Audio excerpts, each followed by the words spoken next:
একটা কথা শোনেন আমার, আমরা যখন মারা যাব না, আমরা মারা গেলে পরে 40 দিন তারা আমাদেরকে মনে রাখবে কিনা সন্দেহ আছে। বিশ্বাস করছেন না? এই যে আমাদের অনেক আত্মীয় স্বজন মারা গেছে না, বছরে একটা বারও কি কবরস্থান কেউ গিয়েছে? না হয়তো যায়, মৃত্যুবার্ষিকী ওই দিন যায়, তাই না? দেখেন আমরা কিন্তু আস্তে আস্তে ভুলে গিয়েছি তাদেরকে, আমরা ব্যস্ত হয়ে গেছি। ঠিক একই ভাবে তারাও আমাদেরকে ভুলে যাবে। এই জন্য আমি বারবার আপনাদেরকে মনে করে একটা কথা, আমার জীবন থেকে উপলব্ধি করি একটা কথা, যে একমাত্র আল্লাহ ছাড়া এই পৃথিবীতে এবং পরকালে আমাদের আপন বলে কেউ নাই। বাকি সবাই সবার স্বার্থের জন্য আছে। মানুষ মানুষের অবস্থানকেই মূল্যায়ন করে, মানুষ মানুষের অবস্থানকেই মূল্যায়ন করে। আল্লাহ রাব্বুল আলামিন আপনার ভিতরটাকে ভালোবাসেন। দেখেন আপনি যখন নামাজ পড়েন নাই, আল্লাহ পাক কিন্তু আপনাকে ধ্বংস করে দেন নাই। আল্লাহ পরম করুণাময় আপনাকে হেদায়েত দিয়ে নামাজি বানিয়ে দিয়েছেন। জীবন অনেক পাপ করেছেন, ইনস্ট্যান্ট আল্লাহ পাক শাস্তি দিতে পারতেন, আল্লাহ পাক দেন নাই। আল্লাহ আপনাকে ভালোবাসেন, আল্লাহ আমাকে ভালোবাসেন। আল্লাহ পাকের এই ভালোবাসার ঋণটা শোধ করার জন্য হলেও নামাজি হয়ে যান, আল্লাহর পথে ফিরে আসেন, দিনের জন্য কিছু করেন, দিনের ফিকির করেন, পড়াশোনা করেন। প্রিয় ভাইরা, আল্লাহ পাক তৌফিক দান করুন। দেখুন, এই রিবা থেকে দূরে থাকার জন্য একটা হাদিস যথেষ্ট। এই 4 শ্রেণীর মানুষকে আল্লাহ রাসূল সাল্লাল্লাহু আলাইহি ওয়াসাল্লাম লানত করেছেন, অভিশাপ দিয়েছেন। ইনশাআল্লাহ আজকের লেকচার যাদের কানে যাবে, আমরা যদি না খেয়েও মরে যাই, আল্লাহ পাক না খেয়ে মারবেন না ইনশাআল্লাহ। রিজিক আছে, খাবো ইনশাআল্লাহ। কিন্তু হয়তো বা অভাব হবে, টাকা পয়সা একটু কম হতে পারে, অন্যের 10 তলা ফ্ল্যাট হবে, আমার হবে না, ঠিক আছে? অন্যের এত বিঘা বিঘা জমি আমার হয়তো হবে না। কিন্তু ইনশাআল্লাহ তাআলা এই যে দুনিয়ার মুসাফিরের জীবনটা, এটা মুসাফিরের জীবন না? মুসাফিরের জীবনটা কেটেই যাবে ইনশাআল্লাহ। কাটবে না? যে কোনো ভাবে কেটে তো যাবেই ইনশাআল্লাহ। এই যে পরকালের জীবনটা একটা চেতনার শক্তি, জানেন? দুনিয়াতে যত বাধা বিপত্তি আসুক, গাল মন্দ খান, বিভক্ত খান, কষ্ট হোক, নির্যাতন হোক, একটা বিষয় মনের মধ্যে শান্তি দেয়। কি শান্তি? যে এই দুনিয়ার জীবনটা তো আর চিরস্থায়ী নয়, এটা তো সারা জীবন থাকবে না। ইনশাআল্লাহ এই অবস্থা আস্তে আস্তে পরিবর্তন হয়ে যাবে। ফাইন্না মাআল উসরি ইউসরা, পরকালে ইনশাআল্লাহ পাবো। দুনিয়াতে না পেলে কি হয়েছে, পরকালে পাবো ইনশাআল্লাহ। যুবক ভাই, এসব জিনা ছেড়ে দেন, আল্লাহ রাব্বুল আলামিন আপনার জন্য হুর রেখেছেন জান্নাত, ইনশাআল্লাহ পাবেন ইনশাআল্লাহ। এটা ছেড়ে দেন, সুদ ছেড়ে দেন, আল্লাহ পাক আপনার জন্য হাউজে কাউসার রাখছে ইনশাআল্লাহ, ঠিক আছে? অন্যায় পাপ ছেড়ে দেন, আল্লাহ রাব্বুল আলামিন আপনার জন্য জান্নাত রেডি করে রাখছে ইনশাআল্লাহ। এই দুনিয়ার জীবনটা ধোঁকা, একটা ছোট্ট জীবন, পুরো ধোঁকা, কিচ্ছু নাই এর মধ্যে। আমার কথা শোনেন, এই দুনিয়ার জীবনে কিছুই নাই। চারপাশে অনেক কিছু মনে হবে, আপনার বাড়ি আছে, গাড়ি আছে, স্ট্যাটাস আছে, টাকা পয়সা, প্রতিপত্তি সব আছে। আদতে আপনি একা, আদতে আপনাকে একাই কবরে যাওয়া লাগবে, একাই আল্লাহর সাথে হিসেব নিকেশ দিতে হবে। কেউ নেই সাথে, আমারও সাথে কেউ নাই। কিন্তু আপনি মনে করছেন যে সেলিব্রিটিজম, বড় আমি পলিটিক্যাল নেতা হয়েছি, আমাকে সবাই চেনে, আমি ইকোনমিক সেক্টরে লিড দেই, রাষ্ট্রকে লিড দেই, আমি ধর্মতাত্ত্বিক ক্ষেত্রে লিড দেই, আমাকে দেখলে মানুষ বাবা দেয়, ইত্যাদি ইত্যাদি। দিন শেষে আমি একা, আপনিও একাই। আমাকেও একাই যেতে হবে, আপনাকেও একাই যেতে হবে। এগুলো সব চারপাশের খালি অন্ধ মোহ, আর কিছু না। এই মোহের মধ্যে ঢুকে পড়বেন না, আল্লাহ পাক তৌফিক না করুন। নবী সাল্লাল্লাহু আলাইহি ওয়াসাল্লাম বারবার বলতেন, আল্লাহুম্মা ইন্নী আউযু বিকা মিন ফিতনাতিদ দুনিয়া, বলতেন না? হে আল্লাহ, আমি এই দুনিয়ার ফিতনা থেকে তোমার কাছে আশ্রয় প্রার্থনা করছি। ওয়া ইন্নী আউযু বিকা মিন ফিতনাতিন নিসা, আমি মহিলাদের ফিতনা থেকেও আশ্রয় প্রার্থনা করছি। আরো দোয়া করতেন, আল্লাহুম্মা ইন্নী আউযু বিকা মিন আযাবিল কবর, হে আল্লাহ, আমি কবরের আযাব থেকে আশ্রয় প্রার্থনা করছি। ওয়া আযাবি জাহান্নাম, জাহান্নামের আযাব থেকে আশ্রয় প্রার্থনা করছি। ওয়া মিন ফিতনাতিল মাহইয়া ওয়াল মামাত, জীবন মৃত্যুর ফিতনা থেকে আশ্রয় প্রার্থনা করছি। সামনে আসি তো, রিবার বিষয়টা বলছিলাম। আইয়ামে জাহিলিয়াতে যে সেই রিবা এখনকার বিশ্বে আছে কি নাই বলেন? ওই সময় না হয় মক্কায় ছিল, এখন কি সারা বিশ্বব্যাপী নাই? বিশ্বের কোন কান্ট্রি রিবা মুক্ত না, বিশ্বের কোন দেশ রিবা থেকে মুক্ত থাকতে পারবে না, এই বিশ্ব পরিচালনা যারা করছে ওদের আন্ডারে থাকলে। কখন হবে বিশ্ব রিবা মুক্ত? একদিন বিশ্ব রিবা মুক্ত হবে ইনশাআল্লাহ। একদিন না একদিন এই বিশ্বটা সুদ মুক্ত হবে ইনশাআল্লাহ তাআলা। তখন জালেম পার পাবে না, মাজলুমের রক্ত শ্রম বৃথা যাবে না ইনশাআল্লাহ। কবে, কত বছর পর আমি জানি না, কিন্তু এতটুকু জানি যে মালহামার পরে তখন পুরো বিশ্ব শাসন করা হবে মুসলিমদের হাতে, তখন রিবা বলে কিছু থাকবে না পৃথিবীর ইনশাআল্লাহ। তার আগ পর্যন্ত এই অবস্থা সলভ হবে কিনা আমরা জানি না, হতেও পারে নাও হতে পারে, তবে ওই সময় যে হবে নিশ্চিত ইনশাআল্লাহ। আসুন, আইয়ামে জাহিলিয়াতে আরেকটা বড় পাপ ছিল যে এক ভাই বলেছে, সেটা হচ্ছে নারীর অবমাননা। কে বলেছে এই কথাটা? সামনে একজন আইয়ামে জাহিলিয়াতের অন্যতম একটা সেরা পাপ ছিল কি? নারীর অবমাননা। এটা নিয়ে কি বলতে হবে? এখন ধর্মের মধ্যেও আমরা নারীদেরকে অবমাননা করছি। বহু নামাজি ব্যক্তি আছে আমাদের মধ্যে, দেখবেন বোনের সম্পত্তি দেয় নাই। মেয়েকে শিক্ষিত করতে চাচ্ছেন না। কেন চাচ্ছেন না? ওর কি অধিকার নাই শিক্ষার? আপনি কি জানেন যে আয়েশা রাদিয়াল্লাহু আনহার কাছে বহু সাহাবী হাদিসের তালিম নিয়েছেন, বহু হাদিস শিখিয়েছেন কে? মা আয়েশা রাদিয়াল্লাহু আনহা। তো তিনি যদি শিক্ষিত না হতেন শেখাতে পারতেন? মেয়েদের শিক্ষার দরকার আছে না? হ্যাঁ, কি বিষয় দরকার? তাদের উপযুক্ত পরিবেশ নিশ্চিত করতে হবে, নিরাপত্তা, পর্দা এগুলো নিশ্চিত করতে হবে। তারপরে মেয়েদেরকে আপনি অবশ্যই শিক্ষিত করবেন। ঘরের কোণে বসে রাখতে কে বলেছে? আপনি নিরাপদ পরিবেশ দেন, পর্দা দেন, তারা মাদ্রাসা যাবে, পড়াশোনা করবে। ঠিক আছে? আল্লাহ পাক আমাদের মা বোনদেরকে শিক্ষিত করার তৌফিক দান করুন, আমিন। ভালো ভালো কোয়ালিটি সম্পন্ন মহিলা মাদ্রাসা গড়ে তোলেন। আর মেয়েরা যদি শিক্ষিত না হয় তাহলে আমাদের বাড়ির বউরা শিক্ষিত হবে না। আর বউ শিক্ষিত না হলে আপনি একা শিক্ষিত হয়ে লাভ নাই। তখন ওই যে বললাম টর্চার সেল, ওই টর্চার সেলে ঢুকতে হবে আর কি। কথা বুঝতে পারছেন না? আগে বিয়ে শাদী করেন, বুঝবেন ইনশাআল্লাহ। আর যারা করেছেন তারা অলরেডি হাসছে যে মিসমিট করে। ঠিক আছে? আচ্ছা, সামনে আসেন। দেখেন মেয়েদের অবমাননা কিভাবে দেখাবো। সবচেয়ে বড় অবমাননা হচ্ছে ওদের দেহটাকে আমরা এখন পণ্য বানিয়েছি। এই মেয়েগুলোর ইজ্জতের কোনো দাম নাই। মানে তাদের দেহটাকে একটা ব্যবসার সামগ্রী বানানো হয়েছে। এবার আমি একটা লেকচার দিয়েছিলাম ঢাকায়, নীল দর্পণ, দেখবেন অনলাইনে আছে। ওখানে আমি স্ট্যাটিস্টিক দেখিয়েছি যে সারা বিশ্বে এই যে আমেরিকায় শুধুমাত্র $12 বিলিয়ন ব্যবসা করে। এটা একটা ব্যবসা, একটা ইন্ডাস্ট্রি। যেমন ফিল্ম ইন্ডাস্ট্রি আছে, তারপরে গানের ইন্ডাস্ট্রি আছে না? এখানে সবাই অ্যাক্ট্রেস, এটা হচ্ছে অভিনেতা অভিনেত্রী। এখানে যা দেখানো হয় এগুলো কিন্তু রিয়েল না, বাস্তব না, সব ফেক। বুঝতে পারছেন না কথা? এগুলো অভিনয়, এগুলো ফেক। এবং এটা একটা ইন্ডাস্ট্রি, এর মধ্য দিয়ে মেয়েদের দেহটাকে পণ্য বানিয়ে সারা বিশ্বে ব্যবসা করছে। এবং এর একটা অন্যতম উদ্দেশ্য হচ্ছে মুসলিম যুবকদের ঈমান যেন নষ্ট করা যায়। কারণ মুসলিম যুবকদের ঈমান চলে গেলে তারা নিশ্চিন্ত, ওদের পথে আর কেউ বাধা নাই। কারণ ওদের এই জুলুমের পথে বাধা যদি কেউ দিতে পারে তাহলে কারা দিবে? মুসলিমরা। আর মুসলিমদের মধ্যে সবচেয়ে শৌর্য বীর্য কাদের মধ্যে থাকে? যুবকদের মধ্যে। যুবকদের ঈমান যদি চলে যায় তাহলে এদের আর কোনো সমস্যা নেই। এই বিষয়টা খেয়াল করবেন যে এটা একটা ইন্ডাস্ট্রি। সো এখানে আমরা মেয়েদের দেহটাকে আমরা কি বানিয়েছি? পণ্য বানিয়ে দিয়েছি। আর এখন তো চলছে কাপড় খোলার সংস্কৃতি।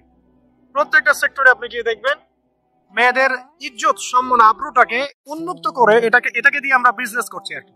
এটা একটা বিজনেস। এখানে সমাধান কি? সমাধান আয়েশা রাদিয়াল্লাহু আনহা। সমাধান কে? সমাধান ফাতিমা রাদিয়াল্লাহু আনহা। সমাধান কে? সমাধান খাদিজা রাদিয়াল্লাহু আনহা। আমাদের মা, আমাদের বোন, আমাদের স্ত্রীদেরকে তাদের মতো করে মানুষ করতে হবে, গড়ে তুলতে হবে ইনশাআল্লাহ। দেখবেন নারীর সত্যিকারের সম্মান নিশ্চিত হবে ইনশাআল্লাহ। ইসলাম কি কখনো বলেছে যে মেয়েরা কাজ করতে পারবে না, পড়াশোনা করতে পারবে না ইত্যাদি? এই নাস্তিকরা তো ঠুনকো যুক্তি দিয়ে আক্রমণ করে। কে বলেছে সমস্যা? এমন ইসলামিক স্টেট আছে যেখানে একটা স্টুডিও, মনে করে স্টুডিও, ছবি তোলা হয় কথার কথা, সেখানে সব কর্মী মহিলা, কোনো পুরুষ নাই। একটা মাদ্রাসা, সমস্ত কর্মী মহিলা, কোনো পুরুষ নাই। একটা স্কুল, সবাই মহিলা, কোনো পুরুষ নাই। ওখানে মেয়েরাই পড়ে, মেয়েরাই শিখায়। জায়েজ না জায়েজ বলেন? একটা নিরাপদ পরিবেশে যদি মেয়েরাই মেয়েদের দায়িত্ব নিয়ে পড়াশোনা করায়, ব্যবসা করে, অন্য কিছু করে, জায়েজ না জায়েজ? তাহলে পরিবেশ নিশ্চিত করাটা হচ্ছে চ্যালেঞ্জ। ইসলাম বলছে না যে আপনি তাকে একদম মানে অজ্ঞ করে রেখে ঘরের কোণে ফেলায় রেখে দেন, তাকে আপনি পড়াশোনাও শেখাবেন না, সম্পত্তির অধিকারও দিবেন না, কিছুই না। এইগুলো ইসলাম কখনো বলেনি। বলেছে? আরে বোকা মানুষ, রাসূলুল্লাহ সাল্লাল্লাহু আলাইহি ওয়াসাল্লামের সময় তো মহিলা সাহাবীরা উহুদের যুদ্ধ করেছে। কি শুনলেন? রাসূল সাল্লাল্লাহু আলাইহি ওয়াসাল্লামের সময় মহিলা সাহাবী উহুদের যুদ্ধ করেছে। উহুদের যুদ্ধের নাম শুনেছেন? ওখানে মহিলা সাহাবীও ছিল, তীরন্দাজ। তাহলে মহিলারা কি করে নাই নবীর যুগে? আর খাদিজা রাদিয়াল্লাহু আনহা যত বড় ব্যবসায়ী ছিলেন, এখন এত বড় ব্যবসায়ী পাবেন? কোন মেয়ে আছে এত বড় ব্যবসায়ী? উসমান রাদিয়াল্লাহু আনহু যত বড় বিজনেসম্যান ছিলেন, এখন এত বড় বিজনেসম্যান আছে? তো কি ছিল না সেই স্বর্ণ যুগে? ওই স্বর্ণ যুগের সুন্নতি আমাদেরকে আমল করতে হবে। আল্লাহ পাক তৌফিক ইনায়াত করুন, আমিন। প্রিয় মা ও বোনেরা, পর্দা ছাড়বেন না। আপনাদের জন্য 4টা কাজ: স্বামীর আনুগত্য করা, লজ্জাস্থানের হেফাজত করা, আপনার 5 ওয়াক্ত সালাত ঠিকঠাক মতো আদায় করা, এবং রমজান মাসে সাওম রাখা। নবীজি বলেছেন সাল্লাল্লাহু আলাইহি ওয়াসাল্লাম, জান্নাতের যে কোনো দরজা দিয়ে ইচ্ছা আপনি প্রবেশ করতে পারবেন। আপনার জন্য সহজ। আর স্বামীর আনুগত্য বলতে আমি বুঝাইনি স্বামীর দাসত্ব করতে হবে, এটা বলি নাকি। এখনকার কিছু ফ্যামিলিস্ট মেয়ে আছে, ওরা আনুগত্য শব্দ মনে হয় যে দাসত্ব মনে হয়। আনুগত্য দাসত্ব এক জিনিস না। আনুগত্য কি? স্বামী কোরআন সুন্নাহর অনুকূলে কোনো কথা বলেছে, আপনি মানবেন। স্বামী বলছে পর্দা করো, তোমাকে ভালোবেসে বলছি তুমি পর্দা করো, তুমি আমার অনেক প্রিয় একজন মানুষ, তুমি বেপর্দায় বাইরে যাবা, লোকজন দেখবে, কেমন হয়? ঠিক আছে, তোমাকে তো আমি বিয়ে করেছি, তুমি আমার মানুষ, তোমাকে দেখতে গেল, ঠিক আছে। তো এখন স্বামী ভালো কথা বলেছে, আপনি শুনলেন, এটা আনুগত্য। আর ওই স্বামী যদি বলে আসো তো আমার কলিগরা এসেছে, ওকে খাবার সার্ভ করতে হবে, আসো খাবারটা পরিবেশন করো, এখন আপনি বেপর্দা হয়ে আপনার স্বামীর কলিগের সামনে খাবার পরিবেশন করতে শুরু করবেন, এটা কি আনুগত্য করতে হবে? এটা তখন আপনি আনুগত্য করবেন না। সিম্পল, কোরআন সুন্নাহর অনুগত কাজে আপনি স্বামীর আনুগত্য করবেন, বিপরীতে গেলে আপনি করবেন না। স্বামীর আনুগত্য মানে স্বামীর দাসত্ব নয়। আর এই হাদিসটা আপনি কেন ভুলে যান যে আল্লাহ রাসূল সাল্লাল্লাহু আলাইহি ওয়াসাল্লাম বলেছেন আল্লাহ ছাড়া যদি কাউকে সিজদা করা যেত, সম্মান বুঝাচ্ছেন, আল্লাহ ছাড়া যদি কাউকে সিজদা করা জায়েজ হতো, আমি মেয়েদেরকে বলতাম যেন স্বামীকে সিজদা করে। কেন? কারণ আপনাকে রেসপন্সিবিলিটি, আপনার খাবার, আপনার ফুড, আপনার শেল্টার, আপনার মানে পুরো দায় দায়িত্ব নিজের হাড় ভাঙা পরিশ্রম দিয়ে, জীবনের ঝুঁকি নিয়ে স্বামী আপনার জন্য করে। সে আপনার সম্মান পাওয়ার যোগ্য তো? সে কি আপনার সম্মান পাওয়ার যোগ্য নয়? আপনি যদি সম্মানের হক আদায় না করতে পারেন তাহলে আপনি অকৃতজ্ঞ। আর অকৃতজ্ঞ মেয়ে কখনো জান্নাতে যাবে? একটা হাদিসে আছে বেশিরভাগ মেয়ে জাহান্নামে যাওয়ার অন্যতম কারণ হচ্ছে তারা স্বামীর সাথে কুফরি করে। কি করে? আর সারা জীবন স্বামী ভালোবেসে যায়, ভরণ পোষণ দিয়ে যায়, সব চাহিদা পূরণ করে যায়, একদিন দেখবেন কথা কাটাকাটি হয়েছে, ওই দিন বলে বসবে যে তোমার কাছে আমি কিচ্ছু পাই না সারা জীবন। এই যে কুফরি, এই কারণে তারা জাহান্নামে যেতে পারে, বেশি আল্লাহ হেফাজত করে না। আরেকটা কারণ হচ্ছে যে বেপর্দা। আপনাকে 4টা মূলনীতি ফলো করতে হবে। 1, এমন কোনো পোশাক পরবেন না যে পোশাকটা আটো ছাটো, যেটা পরলে আপনার গায়ের কাঠামো বোঝা যায়। এটা বোরকা হলেও পরা যাবে না। আমি কি বুঝাতে পারছি? ডিজিটাল বোরকা দেখেন নাই? দেখছেন? মাশাআল্লাহ। আর কারা কারা দেখছেন? এদিকে চোখ বেশি যায় না? আচ্ছা, এমনি দেখা যায়, চোখ দিতে হয় না, এমনি দেখা যায়। ডিজিটাল বোরকা চলবে না, ডিজিটাল বোরকা চলবে না। আমার মত, এটা আমি মত দিচ্ছি, আমি আল্লাহ রাস্তার সময় দিয়েছি অনেকদিন, এবং এখানে যে পর্দাটা শেখানো হয় এরকম পর্দা আমি অন্য কোথাও দেখিনি। এত চমৎকার পর্দা শেখানো হয়। কারা কারা সময় লাগিয়েছেন? 3 দিন 7 দিন সময় দিয়েছেন কারা কারা? বেশিরভাগই দেন নাই। সমস্যা নাই, দিতে হবে, আমি বাধ্যতামূলক বলিনি আপনাকে। বলেছে এখানে পর্দা শেখানো হয়, চমৎকার পর্দা শেখানো হয়, যে এখানে চোখটা পর্যন্ত তাদের ঢেকে রাখার তালিম দেওয়া হয়। যাই হোক, যেখানেই শেখেন অ্যাটলিস্ট পর্দাটা শিখলেই হলো। এমন পোশাক হবে না যেই পোশাকটা আটো সাটো, যেটা পরে আপনার গায়ে কাঠামো বোঝা যায়। 2 নম্বরে এমন পোশাক পরা যাবে না যেই পোশাকটা পরলে বাইরে থেকে ভিতরের অঙ্গ দেখা যায়। দেখেছেন? দেখেন নাই? দেখছেন হুজুর? আচ্ছা, আপনারা তো সব দেখেন দেখি। তারপরে 3 নাম্বার, এমন পোশাক পরা যাবে না যেটা অমুসলিমদের সাথে সাদৃশ্য আছে। কথা বুঝতে পারছেন? অমুসলিমদের ধর্মীয় বিষয়ের সাথে সাদৃশ্য আছে এমন পোশাক মুসলিম মেয়েদের পরা যাবে না। এর মানে এই নয় যে অন্য ধর্মকে আপনি আক্রমণ করবেন, এটাও নয়। যে যার ধর্ম তাদের স্বাধীনতা মতো পালন করবে। মুসলিমরা বাধা দিবে? দিবে না। মুসলিমরা দাওয়াত দিতে পারে। কি করতে পারে? দাওয়াত দিতে পারে যে ভাই, এই যে লা ইলাহা ইল্লাল্লাহ কনসেপ্ট আপনাকে বুঝাচ্ছি, আল্লাহ ছাড়া কোনো মাবুদ নাই, মুহাম্মদ সাল্লাল্লাহু আলাইহি ওয়াসাল্লাম সর্বশেষ রাসূল, এই কোরআন পড়ুন, হাদিস পড়ুন, দেখুন এটাই হচ্ছে মানবতার মুক্তির সনদ। এরপর যদি সে ইসলাম কবুল করে আলহামদুলিল্লাহ, যদি না করে এর হিসাব কে দিবে? সে নিজে দিবে। এর হিসাবটা আমাকে দেওয়া লাগবে? দেওয়া লাগবে না। তো অমুসলিমদের সাথে সাদৃশ্য আছে এমন পোশাক চলবে না। আচার হচ্ছে পুরুষরা মেয়েদের পোশাক পরতে পারবে না, মেয়েরা পুরুষদের পোশাক পরতে পারবে না। জি, আপনাদেরকেই বলছি, আপনারা জিন্স পরতে পারবেন না, মেয়েদেরকে বলছি, এবং টি শার্ট পরতে পারবেন না। আপনারা ওই যে যা ইচ্ছা তাই ড্রেস পরে বলবেন যে 1000 বছরের সভ্যতা সংস্কৃতি, এসব বাজে কথা চলবে না। এটা 1000 বছরে কোনোদিন আমাদের দাদা নানিরা এগুলা কখনো পরে নাই, বুঝছে? আপনার দাদি কখনো এরকম পরছিল শাড়ি? ওই যে বললো 1000 বছর থেকে পরে আসতেছে নাকি? সুবহানাল্লাহ। তো এখানে বিষয়টা হচ্ছে পুরুষ মেয়ের পোশাক পরতে পারবে না, মেয়ে পুরুষের পোশাক পরতে পারবে না। আমি খুব সংক্ষিপ্ত করে আপনাকে কোরআন সুন্নাহ থেকে 4টা মূলনীতি বলে দিলাম। এই 4টা মূলনীতি কোরআনেও আছে, হাদিসেও আছে। আসেন, এই যে নারীর অবমাননা, এই বিষয়টা আইয়ামে জাহিলিয়াতে যেমন ছিল এখন দেখবেন আরো বড় পরিসরে এসেছে, আসে নাই? এই যে ফ্যাশন শো, দেহের প্রদর্শনী, বিভিন্ন ফিল্মস দেখবেন, ফিল্ম ইন্ডাস্ট্রিতে দেখবেন, মিউজিকে দেখবেন, পর্নে দেখবেন, মেয়েদের দেহটাকে নিয়ে ব্যবসা করা হচ্ছে। আগে তো না হয় কন্যা সন্তান হলে জীবন্ত পুঁতে ফেলতো নাকি, এখন যদি গর্ভের বাচ্চা মেয়ে জানে অনেকে আগেই মেরে ফেলে। বোঝেন নাই মনে হয়? অনেকে যদি জানে যে গর্ভে মেয়ে সন্তান আছে আগেই মেরে ফেলায়। এমন অনেক দেশ আছে, আমি নাম বলছি না দেশের সঙ্গত কারণে, যে সেই দেশে এরকম মেয়ে সন্তানকে এই যে খালাস করে ফেলার, নষ্ট করে ফেলার, ভ্রূণ নষ্ট করার আলাদা ক্লিনিক আছে, আলাদা হসপিটাল আছে। তাহলে নাউজুবিল্লাহ। তো আসলে ওই 1450 বছর আগের মানুষটা বেশি বর্বর ছিল না আমরা বেশি বর্বর? এই অধিকারের কথা বলে বলে আমরা মেয়েদের দেহটাকে নিয়ে এখন মস্করা করছি, তামাশা করছি। সবচেয়ে সেরা অধিকার কোথায় পাবে? কোরআনে পাবে, হাদিসে পাবে, ইসলামে পাবে। তার পর্দা নিশ্চিত হবে, দেহ সেফ থাকবে, তার ইজ্জত নিশ্চিত হবে, ইজ্জত সেফ থাকবে, তার সম্মান সেফ থাকবে, তাকে রাজরানীর মতো স্বামী বসায় রাখবে, কারণ সে হচ্ছে তার কাছে সবচেয়ে মূল্যবান প্রিয় বস্তু। শুধু তাই নয়, সম্পত্তির অধিকার তাকে দিতে হবে। একজন মেয়ে তার ভাইয়ের সম্পত্তি পাবে, তার বাবার সম্পত্তি পাবে, তার স্বামীর সম্পত্তি পাবে, সব দিক থেকে সে সম্পত্তি পাবে। আর একজন ছেলে কিন্তু সব দিক থেকে সম্পত্তি পাবে না। এই বিষয়গুলো যখন এক শ্রেণীর মানুষ বোঝে না, তখন ইসলামের বিরুদ্ধে হয়তো প্রপাগান্ডা চালানো শুরু করে। সবচেয়ে সেরা সম্মান রক্ষার উদাহরণ দেওয়া হয়েছে ইসলামে, কোরআনে এবং হাদিসে। এই কথাটা আপনাদের মা বোনদেরকে বুঝাবেন, তবে নম্রতার সাথে বুঝাবেন, কারণ উচ্চবাচ্য করলে তারা কথা শুনবে না। আল্লাহ রাসূল সাল্লাল্লাহু আলাইহি ওয়াসাল্লাম বলেছেন, কিছুটা বাঁকা হাত দিয়ে তাদেরকে তৈরি করা হয়েছে। যদি আপনি শক্ত করে চাপ দিতে যান তাহলে ভেঙে যাবে, আর যদি আপনি ওই অবস্থায় ছেড়ে দেন তাহলে বাঁকাই থেকে যাবে। এখানে আপনাকে হিকমা অবলম্বন করতে হবে। আল্লাহ পাক তৌফিক দান করুন। একটা বিষয় বলছিলাম, ওই যে শিরকের পাপ এখন গ্লোবালাইজেশন হয়েছে না, ওই সুদের পাপ এখন গ্লোবালাইজেশন হয়েছে না। গ্লোবালাইজেশন বোঝেন? মানে বিশ্বায়ন, পুরো বিশ্বে ছড়িয়ে পড়েছে না। আরেকটা হচ্ছে এই যে মেয়েদের অবমাননা, এটা সারা বিশ্বে ছড়িয়ে পড়ে নাই?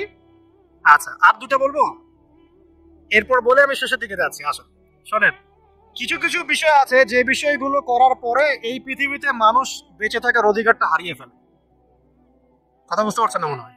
কিছু কিছু পাপ আছে, এগুলো করলে পরে মানুষ এই পৃথিবীতে বেঁচে থাকার অধিকারটা হারায় ফেলে। যেমন কোন বিবাহিত ব্যক্তি যদি জিনা করে, কোন ছেলে যদি কোনো ছেলের সাথে যৌন সম্পর্ক করে, সমকামী করে, বা এটাকে যেটা গে মানে যেটা কি বলে সমকামিতা, ঠিক আছে, এই কাজ যদি কেউ করে, এই নোংরা কাজ যদি কেউ করে, কোনো মেয়ে যদি কোনো মেয়ের সাথে এরকম কোনো কাজ করে, একই পাপ। এইসব পাপ করলে পরে এই পৃথিবীতে বেঁচে থাকার অধিকারটা সে হারিয়ে ফেলে। কথা কি বুঝতে পারছেন? আচ্ছা, তখন শাস্তি হচ্ছে আল্লাহ রাব্বুল আলামিন পাথর নিক্ষেপ করে হত্যা করতে বলেছেন। কারণ হচ্ছে সে এত গর্হিত একটা কাজ করেছে যেটা এই শাস্তি পাওয়ার সম্পূর্ণ যোগ্য। এবং কওমে লূত নামে যে কওম ছিল, ওই কওমটাকে আসমানে উঠিয়ে আল্লাহ পাক পাথর বর্ষণ করে এভাবেই শেষ করে দিয়েছে। জর্ডান একটা দেশ আছে না, জর্ডানের পাশে ডেড সি নামে একটা জায়গা আছে, ডেড সি, মৃত সাগর। ওইখানে সাদুম নামে একটা গোত্র থাকতো। কোন গোত্র? সাদুম। ওই সাদুম গোত্র এরকম সমকামী ছিল। আল্লাহ রাব্বুল আলামিন লূত আলাইহিস সালামকে পাঠিয়েছিলেন, তারা হেদায়েতের বাণী শুনে নাই। আল্লাহ পাক ওদেরকে আসমানে উঠিয়ে পাথর নিক্ষেপ করে উল্টা দিকে দাফন করে দিয়েছেন। নাউজুবিল্লাহ। তো কিছু কিছু পাপ আল্লাহ পাক সহ্য করেন না, আল্লাহ পাকের আরশ কেঁপে ওঠে। এই পাপগুলো সেরকম পাপ। কথা বুঝতে পারছেন? এবং ধর্মের মাধ্যমে মাঝে মাঝে করছি, যখন আমরা ধর্মের নামে মেয়েদের অধিকার দিচ্ছি না, অনেকেই সম্পত্তির অধিকার দিচ্ছেন না, অনেকেই শিক্ষিত করছেন না, অনেকেই আরো যৌতুক নিচ্ছেন না, অনেকেই। যে বিয়ের সময় যৌতুক নেয়া, এটা তো মেয়ের উপর, মেয়ের পিতার উপর টর্চার করা, সম্পূর্ণ হারাম। তারপরে দেখবেন, রিপোর্ট গুলো পড়ে দেখবেন যে এই বছর 2000 কত, এটা 22, এই 22-এই গভর্নমেন্ট রিপোর্ট অনুযায়ী নিবন্ধিত প্রায় 1339টা ধর্ষণের মামলা হয়েছে। এটা এখন অ্যাভেলেবল, যে কোনো সব জায়গায় ধর্ষণ হচ্ছে, এখন অ্যাভেলেবল। মানুষ এটাকে স্বাভাবিক মনে করছে, এখন নর্মাল ধর্ষণ হতেই পারে, মানুষ এখন এমন মনে করছে। প্রত্যেক দিন পেপার খুলবেন, দেখবেন রেপের খবর, প্রত্যেক দিন খবর শুনবেন ধর্ষণের খবর। আর সব খবর তো আসে না, আসে হয়তো 10%, 20%, 30%, বেশিরভাগই আসে না। এলাকায় মোড়ে মোড়ে দেখবেন, গ্রামে গঞ্জে শহরে বন্দরে খালি ইফটিজিং দেখবেন। খালি ইফটিজিং, মেয়েদেরকে যৌন হয়রানি করা হচ্ছে, বাসে, অটোতে, টেম্পুতে, সব জায়গায় বাসের মধ্যে মেয়েকে রেপ করে ফেলা হচ্ছে। একটা বাচ্চা মেয়ে যে বোঝেও না যে সেক্সুয়াল বিষয়গুলো কি জিনিস, ওকেও রেপ করা হচ্ছে। এই যে মহামারী, আপনি তো বুঝতে পারছেন না যে আমরা কোন সমাজে আছি। এই সমাজে আপনার মেয়ে তো সেফ না, আমার মেয়ে তো সেফ না। আমার মেয়ে, আপনার মেয়ে ভবিষ্যৎ কি হবে এর ভবিষ্যতের নিশ্চয়তা কে দিবে? আপনার মেয়ের ইজ্জতের ভবিষ্যতের নিশ্চয়তা কে দিবে? এই নিশ্চয়তা দেওয়ার মতো মানুষ কোথায়, নেতা কোথায়? কারো ঘরের স্ত্রী, কারো ঘরের বোন, কারো ঘরের মেয়ে এখন সেফ না। যে কোনো দিন, যে কোনো জায়গায়, যে কোনো দুর্ঘটনা হতে পারে। বাসে, ট্রাকে, ট্রেনে, অটোতে, সব জায়গায় হতে পারে। আর এগুলোকে আমরা প্রমোট করছি, এখন নগ্নতাকে প্রমোট করছি। ভাই ভাই বোনের সাথে জেনা করেছে, চাচাতো বোন চাচাতো ভাইয়ের সাথে জেনা করছে, চাচাতো ভাই ফুফাতো বোনের সাথে জেনা করছে। রংপুরের খবর শুনলাম যে মায়ের সাথে ছেলেও জেনা করেছে। এগুলো কেন হচ্ছে? এই মহামারী কেন হচ্ছে? কি সমাধান দিবে? সমাধান ইসলামে ছিল, আমরা নেই নাই।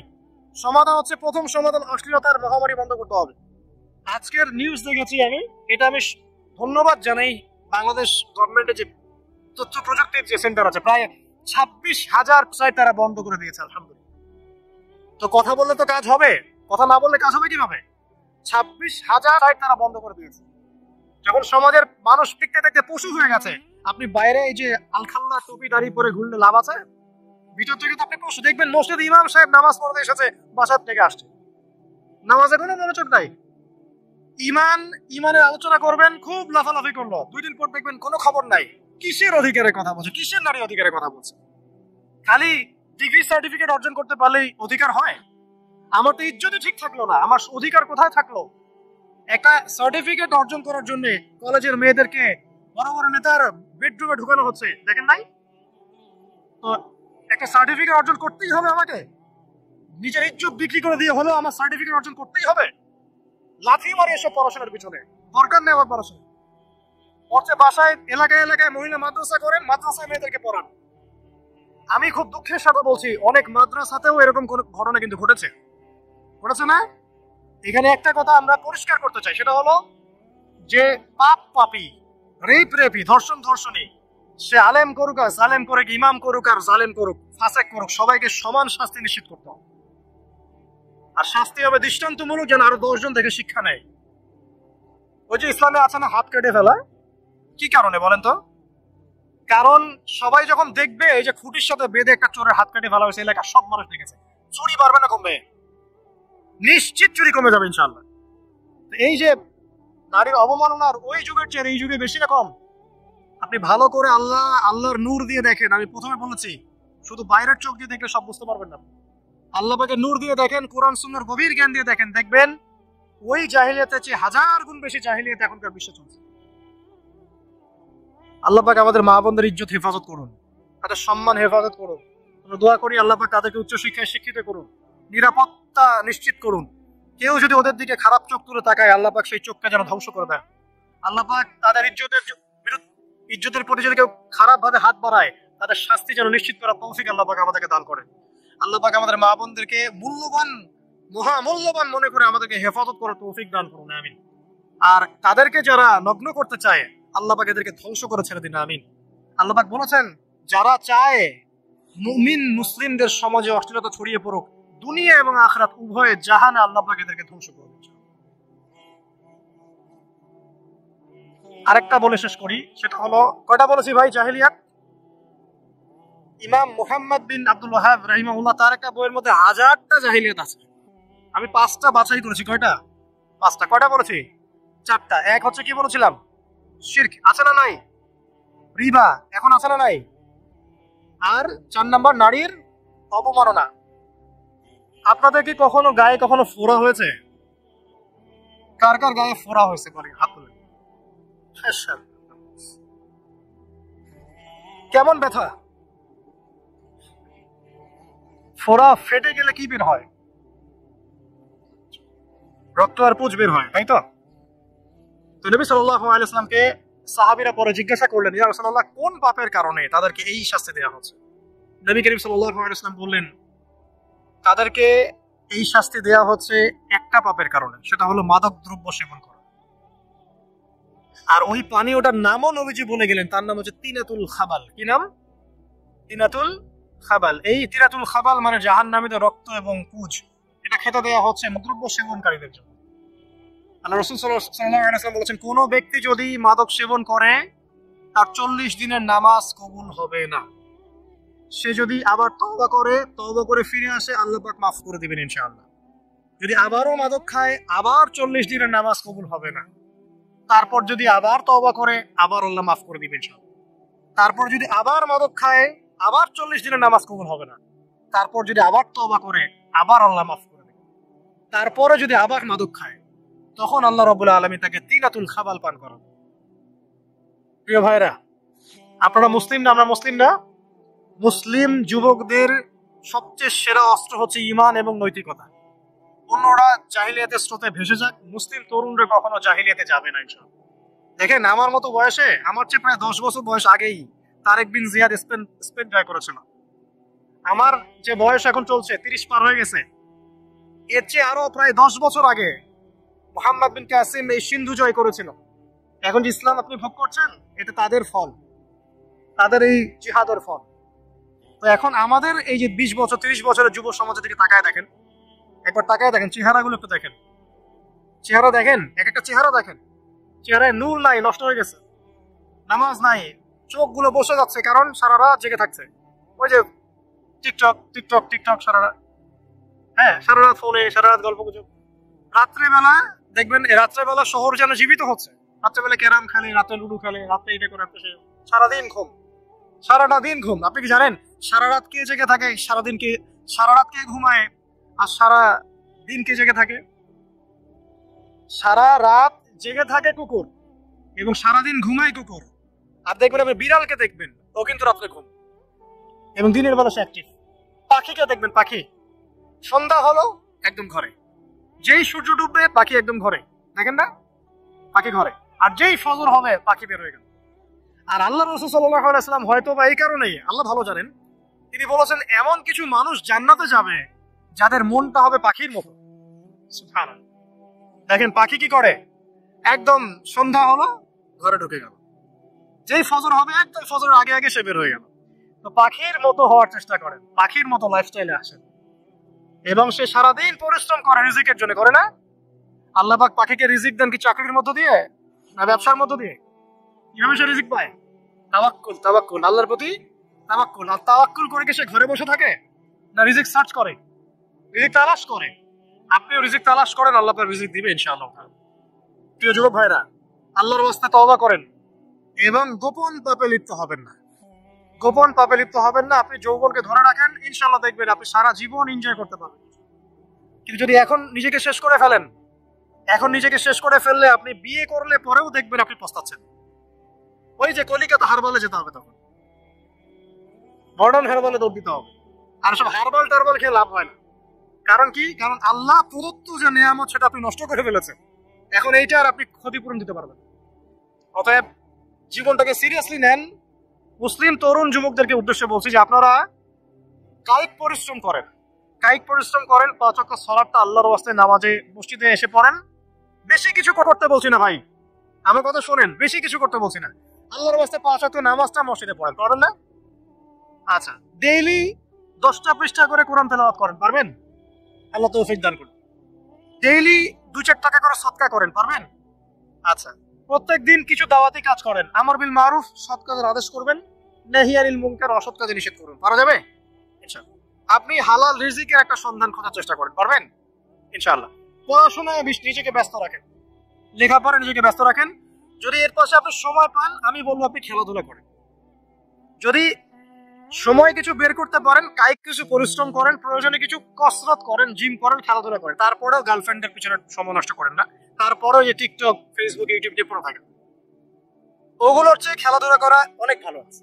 অ্যাটলিস্ট আপনি ফিজিক্যালি ফিট থাকেন। অনেকে বলতে পারে যে এটা না করলে হয়, এটা বাজে কাজ, সময় নষ্ট। আমি মনে করি এখনকার যুবকরা যেসব পথে সময় নষ্ট করছে, এর চাইতে অ্যাটলিস্ট খেলাধুলা করলে ভালো ছিল। একটা সময় ছিল না, আজকে থেকে 10 বছর আগে প্রচুর খেলা হতো না? ক্রিকেট হতো, ফুটবল হতো, এই ব্যাডমিন্টন হতো শীতকালে, তাই না? খেলার লিপ্ত থাকলে কিন্তু আমাদের মধ্যে একটা হৃদ্যতা, একটা বন্ড তৈরি হতো, একটা বন্ড। আমরা অনেক টুর্নামেন্ট খেলতাম না? এখন দেখবেন কিচ্ছু নাই, সব বন্ধ, খালি ফোন, সারাদিন কি ফোন। এটা আরো কি ডেঞ্জারাস না? এভাবে তাদের ফিজিক্যাল বডিটা নষ্ট হচ্ছে, মেন্টাল স্ট্রেংথটাও নষ্ট হচ্ছে। এর চেয়ে বরং তারা যদি কোনো কসরত করে এটা অনেক ভালো হবে, এটা আমার মত। এটা আমি কোরআন সুন্নাহ থেকে কোনো কথা বলছি না। আল্লাহ পাক বোঝার তৌফিক দিক। শেষ কথা হলো আইয়ামে জাহিলিয়াতের আরেকটা নির্মম বর্বরতা ছিল হচ্ছে গোত্রীয় দ্বন্দ্ব। কি ছিল? গোত্রীয় দ্বন্দ্ব। এটা দিয়ে আমি শেষ করছি। সেটা হলো কেমন গোত্রীয় দ্বন্দ্ব? মনে করেন একটা গোত্রের নাম বনু তামিম, একটার নাম বনু হানিফা, একটার নাম হচ্ছে বনু কুরাইজা, একটার নাম হচ্ছে মনে করেন বনু মখজুম, আরেকটা হচ্ছে বনু আদি। এরকম অনেক গোত্র ছিল। এই গোত্রগুলোর মধ্যে আপোষে দ্বন্দ্ব চলতো, খুব সামান্য কারণে তারা দীর্ঘস্থায়ী যুদ্ধ করত। একটু বোঝার চেষ্টা করে, খুব সামান্য কারণে তারা লম্বা লম্বা যুদ্ধ করত। একটা উটকে কেন্দ্র করে প্রায় 80 বছর যুদ্ধ হয়েছে। কত বছর? 80 বছর। এখন আপনাকে বলি, এই যে জাহেলিয়াতের এই যে গোত্রীয় হানাহানি, মারামারি, কাটাকাটি, এটা কি এখন সারা বিশ্বে ছড়িয়ে পড়েছে কি পড়ে নাই? আল্লাহ নূর দিয়ে দেখেন, পড়েছে কি পড়ে নাই? দেশে দেশে হানাহানি বেড়েছে না কমেছে? রাসূলুল্লাহ সাল্লাল্লাহু আলাইহি ওয়াসাল্লাম 23 বছর নবুয়তের জীবনে যতগুলো জিহাদ করেছেন এবং সারিয়া করেছেন, এতে সব মিলে হয়তো 2 থেকে 3 হাজার মানুষও মারা যায় নাই। ঠিক আছে? ভয়ঙ্কর অবস্থা। সামনে দেখেন না, গভর্নমেন্ট বলছে এখন সামনে ভয়ঙ্কর খাদ্য সংকট দেখা দিবে, কৃষিজ দিকে ফোকাস করতে বলছে এবং নিজেদের খাদ্য উৎপন্ন করার দিকে মনোযোগী হতে বলছে। এই কথাগুলো 5 বছর থেকে বলি নাই, তখন তো খারেজি হয়ে গেছিলাম। এখন এই কথাগুলো খোদ আমাদের দেশের প্রাইম মিনিস্টারও বলছেন, আলহামদুলিল্লাহ, তাকেও সেই বুঝ আল্লাহ পাক দান করেছেন। এই যে কথাগুলো, এগুলো কোনো অলিক গল্প কাহিনী না। যারা ওয়ার্ল্ড অ্যাফেয়ার্স বোঝেন তারা জানেন যে বিশ্ব এখন একটা ভয়ঙ্কর একটা অবস্থার সম্মুখীন হয়েছে। এটা আপনারা বুঝতে হয়তো দেরি করে ফেলছেন। আল্লাহ পাক আপনাদেরকে বোঝার তৌফিক দান করুন, আমিন। শেষ কথা বলি, ওই দ্বন্দ্বটা কিন্তু দেশ থেকে দেশ ছড়িয়েছে, যেমন ঠিক একইভাবে ধর্মের মধ্যেও ছড়িয়েছে। ধর্মের মধ্যেও আমরা কিন্তু বহু দলে ভাগ হয়ে গেছি। এমনকি মুসলিমদের মধ্যেও আমরা শততা বিভক্ত বিভিন্ন দলে আছে না? এক দল আরেক দলের লোকদেরকে সহ্য করতে পারে না, আরেক দল আরেক দলের ইমামকে সহ্য করতে পারে না। হ্যাঁ, এক সংগঠন আরেক সংগঠনকে সহ্য করতে পারে না। এই যে গোত্রীয় হানাহানির সুন্নত, ওই আইয়ামে জাহিলিয়াতের সুন্নত, এটা এখন মুসলিমদের মধ্যেও ঢুকে পড়েছে। প্রিয় ভাইরা, দেখুন, আমি এক কথায় বোঝাতে চাইলাম যে জাহিলি যুগ আপনি যেটাকে বলছেন, আইয়ামে জাহিলিয়াত যেটাকে বলছেন, যে কারণে বলছেন, ওই কারণগুলো প্রত্যেকটা কারণ এখনকার বিশ্বে মজুদ আছে। শুধুমাত্র স্বল্প পরিসরে না, এখন বড় পরিসরে মজুদ আছে। অতএব আপনাকে যদি আইয়ামে জাহিলিয়াতুল আকবার বলে কোনো বিশ্বকে রিকগনাইজ করতে হয়, তাহলে এখনকার বিশ্বকে করতে হবে। অতএব এই ওয়ার্ল্ড অ্যাফেয়ার্সটাকে বোঝেন, জাহিলিয়াতটাকে বোঝেন। এই জাহিলিয়াত থেকে উত্তরণের জন্য সমাধান কে দিয়েছিল বলেন? ইসলাম কি সমাধান দেয়নি? ইসলাম সমাধান দিয়েছে, কোরআন সমাধান দিয়েছে। রাসূলুল্লাহ সাল্লাল্লাহু আলাইহি ওয়াসাল্লাম 23 বছরের মধ্যেই সমস্ত জাহিলিয়াতকে দূর করে দিয়েছে, জানেন নাই? বলেন, 23 বছর পর কি মক্কায় শিরক ছিল? বলেন, 23 বছর পর কি মক্কায় সুদ ছিল? 23 বছর পর কি মক্কায় জেনা, এই যে আপনার ব্যভিচার, এই যে গোত্রীয় হানাহানি, নারীর অবমাননা, এগুলো ছিল?